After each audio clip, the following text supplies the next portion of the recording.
Nusantara Petang, pemirsa. Gubernur DKI Jakarta Anies Baswedan bersama Yuriko Koike, yaitu Gubernur Tokyo, sebagai Ketua Dewan Pengarah Vice Chair of SG, perkumpulan yaitu C40.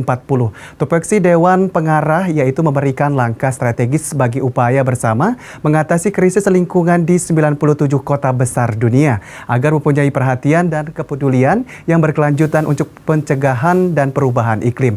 Lantas apa yang harus dilakukan Anies dan Yuriko agar krisis lingkungan benar-benar bisa dijaga, dan apa yang menjadi kendala terbesar dalam mewujudkannya? Bersama kita sudah ada Ketua Koalisi Peduli Jakarta, Bang Amos Hutahuruk. Dan pemirsa, inilah dialog Nusantara Petang.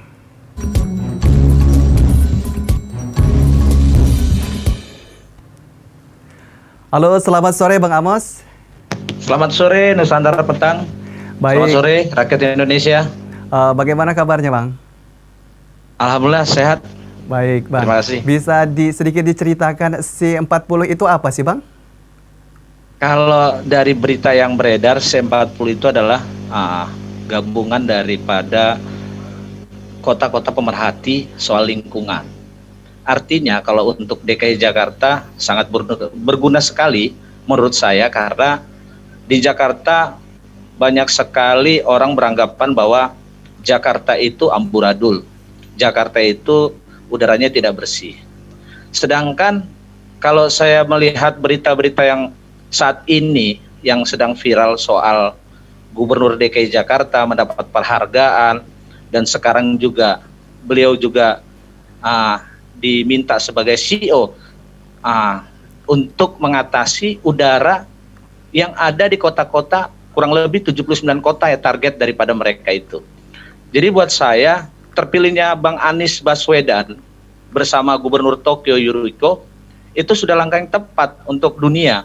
Karena saya pikir juga Jakarta saat ini sorotan dunia dalam berita.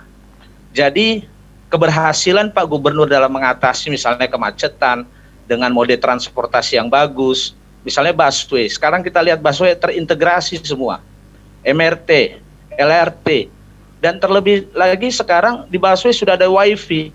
Artinya sudah dapat mengurangi daripada pengeluaran daripada masyarakat Jakarta khususnya. Dan kedua, saya berpikir bahwa memang sudah seharusnya untuk kota Jakarta yang bersih, Bang Anies Baswedan harus menumbuhkan atau memberikan misalnya pengukur udara, menambahkan itulah. Terlebih untuk kebutuhan di dunia, mungkin itu salah satu saran dari saya. Itu Pak. Baik. Itu Bang. Sebelumnya sebelum berbicara lebih jauh, kriteria apa sehingga Pak Gubernur ini bisa mendapatkan khususnya sebagai Ketua Dewan Pengarah seperti itu? Kalau saya melihat karena keberhasilan beliau sebagai kurun waktu hampir 3 tahun, 3 tahun beliau menjabat sebagai Gubernur DKI Jakarta, banyak sekali apresiasi dunia. Misalnya organisasi internasional, waktu itu kalau nggak salah beliau juga sebagai pembicara di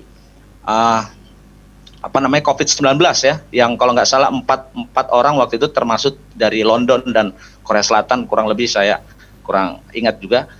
Beliau ditunjuk juga sebagai keynote speaker di situ untuk memberikan pengarahan kepada wali kota di seluruh dunia agar memberikan saran bagaimana menghadapi COVID-19 yang saat ini sedang merebak di dunia. Itu. Jadi kalau menurut saya prestasi ya. Prestasi yang didapatkan gubernur dalam mengatur warga Jakarta, membangun DKI Jakarta, dan itu di mata dunia sangat perspektif sekali, sangat ya. Jadi saya pikir agak bertolak belakang dengan image yang ada di wilayah Indonesia sendiri. Itu menurut saya. Jadi mungkin prestasi ya. Baik, jadi bisa dikatakan juga bahwa Pak Anies ini memiliki kinerja yang cukup baik dalam hal lingkungan, seperti itu, Bang Amos? Iya, karena kita lihatlah, background beliau itu kan akademisi ya. Akademisi itu lebih cenderung ke teknokrat, bukan kepada birokrasi. Jadi karena beliau ini cenderung kepada teknokrat, artinya orang-orang yang mempunyai visi dan misi yang jelas untuk bagaimana membangun kota Jakarta, terlebih membangun kota-kota yang ada di luar Jakarta atau di dunia, atau di daerah-daerah yang saat ini masih dalam keterpurukan ya soal bagaimana menjaga kesehatan udara bersih, bagaimana soal kelancaran moda transportasi dan lain sebagainya. Jadi saya pikir karena beliau ini punya pola pikirnya adalah seorang teknokrat karena beliau akademisi, itu setahu saya. Mungkin dari dasar itu. Berbicara mengenai iklim, nah Bang Amos, bagaimana kondisi Jakarta untuk saat ini, Bang Amos? Kalau menurut saya sebagai Koalisi Peduli Jakarta saat ini, iklim sedang apa ya? Saya bilang agak ekstrim, tapi ekstrimnya itu karena faktor daripada situasi pandemi juga ya. Jadi kalau misalnya kita lihat ekstrim seperti tahun-tahun sebelumnya, misalnya ada banjir karena curah hujan yang terlalu banyak datang ke bumi dari langit, tapi kan dari hulu ke hilir juga ada, misalnya yang dari daerah wilayah Jawa Barat, misalnya dari puncak gitu kan. Nah akhirnya debit air yang datang ke Jakarta sangat banyak dan akhirnya terjadilah situasi yang tidak menguntungkan untuk warga Jakarta gitu, karena harus terkena dampaknya kan gitu, dampak banjir dan lain sebagainya, dan merugikan juga soal perekonomian mereka.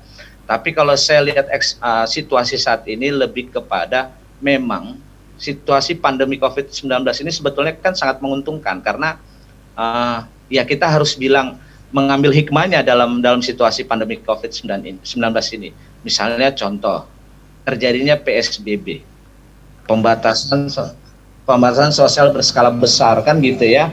Itu artinya kan memberikan dampak soal polusi misalnya kendaraan tidak berjalan karena masyarakat enggan untuk keluar rumah kan gitu. Apalagi saat ini kan Pemprov DKI Jakarta melakukan misalnya work from home, artinya beberapa warga DKI Jakarta tidak berpergian kayak gitu. Jadi saya pikir juga solusi polusi udaranya juga terbantu dengan situasi pandemi COVID-19 ini. Cuma kita juga harus waspada karena sebentar lagi juga, karena ini kan bulan Desember adalah bulan musim penghujan. Dan itu yang harus sama-sama kita awasi, apalagi penanggulangan banjir saat ini banyaklah pembangunan di kota Jakarta yang tertunda ya. Artinya pekerjaannya itu terjadi dampak, artinya pembangunan misalnya terkait pembangunan gorong-gorong atau pembangunan daripada trotoar, dan itu jadi terdampak karena tidak adanya anggaran pembangunan DKI Jakarta yang ditarik semua oleh penanggulangan COVID, akhirnya kan pembangunan DKI Jakarta stagnan ya, agak terhenti. Jadi kalau menurut hemat saya memang saya menghimbau untuk sumber daya air SDA ya, artinya dinas terkait itu ada SDA ya, sumber daya air, ada juga PU Bina Marga, ada juga BPHD, artinya harus bekerja sama untuk menanggulangi agar bencana-bencana seperti yang terjadi di tahun sebelumnya tidak terjadi lagi tahun ini gitu. Baik, nah jika kita berkaitan dengan PSBB seperti yang Bang sampaikan tadi, bahwa untuk saat ini juga bahwa PSBB pun kualitas udara untuk di Jakarta masih dikatakan buruk. Bagaimana tanggapan Abang? Saya pikir itu untuk beberapa cara orang berpikir ya, artinya kan kita tidak bisa mencegah juga opini yang ada saat ini di publik ya.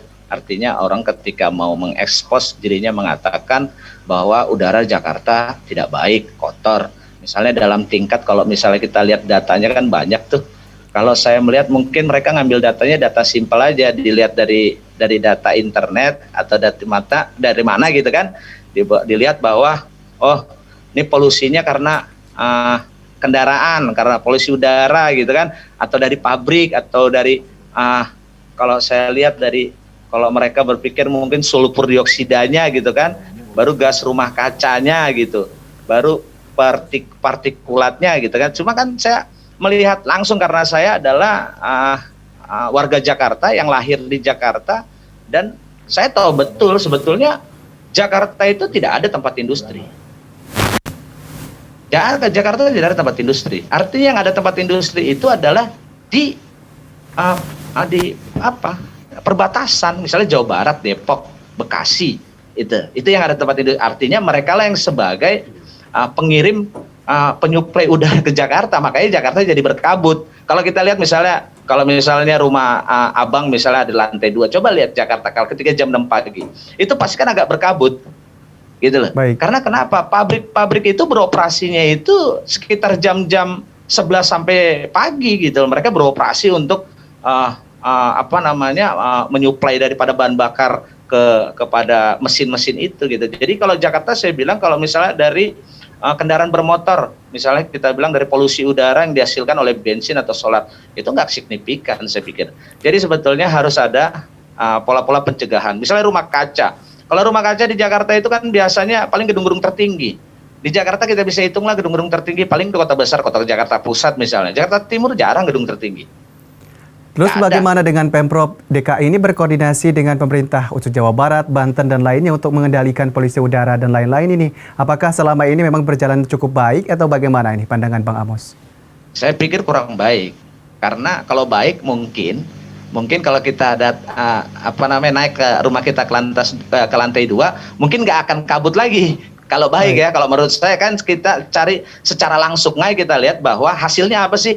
Koordinasi itu kan gitu. Nggak mungkin juga kita tanya Pak Gubernur, hasil pembicaraan dengan Gubernur Jawa Barat atau Bogor atau Banten atau sebagai apa, kan nggak mungkin juga. Tapi sebagai masyarakat paling kita ngelihatnya apa sih indikatornya?